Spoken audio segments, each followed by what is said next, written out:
প্রিয় দর্শক, আসসালামু আলাইকুম। দর্শক, যাকে দেখতে পাচ্ছেন তার নাম হচ্ছে নুরি। নুরির বিয়ে শাদী হয়নি। নুরি যে ঘরটা দেখতে পাচ্ছেন এই ঘরেই থাকে।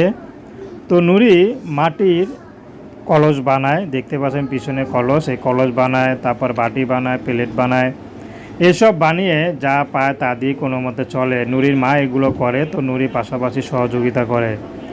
তো নুরি চাচ্ছে গ্রামের এক সহজ সরল পুরুষ যদি পায় তাহলে বিয়ে শাদী করবে। বর্তমানে নুরির বিয়ের বয়স হয়েছে, বিয়ে শাদী করবে, কিন্তু অভাবের সংসার, নুরিকে যে বিয়ে করবে কেউ বিয়ে করতে চায় না। তারপরে যে কাজ করে এই কাজ কেউ পছন্দ করে না। তো নুরির একটি কথা, আমি কখনো কারোর সাথে প্রেম ভালোবাসা করি নাই। হয়তো আমি টাকার দিক দিয়ে গরিব, কিন্তু মনের দিক দিয়ে আমি অনেক বড় লোক। আসলে আমি এখনও কারোর সাথে প্রেম ভালোবাসা করিনি এবং কারোকে কখনো ঠকায়ও নেই। তো যে আমাকে পছন্দ করবে, বিয়ে করবে, সেই মানুষটি যেমনই হোক না কেন নুরি বিয়ে শাদী করতে রাজি আছে। তো দর্শক, এ ছিল নুরির জীবনে সংক্ষিপ্ত জীবন কাহিনী। তো প্রেম ভালোবাসা বিয়ে শাদী করা একান্ত আপনাদের ব্যক্তিগত ব্যাপার। আসুন আমরা 5 ওয়াক্ত নামাজ পড়ি, দেশের সেবা করি। আসসালাম।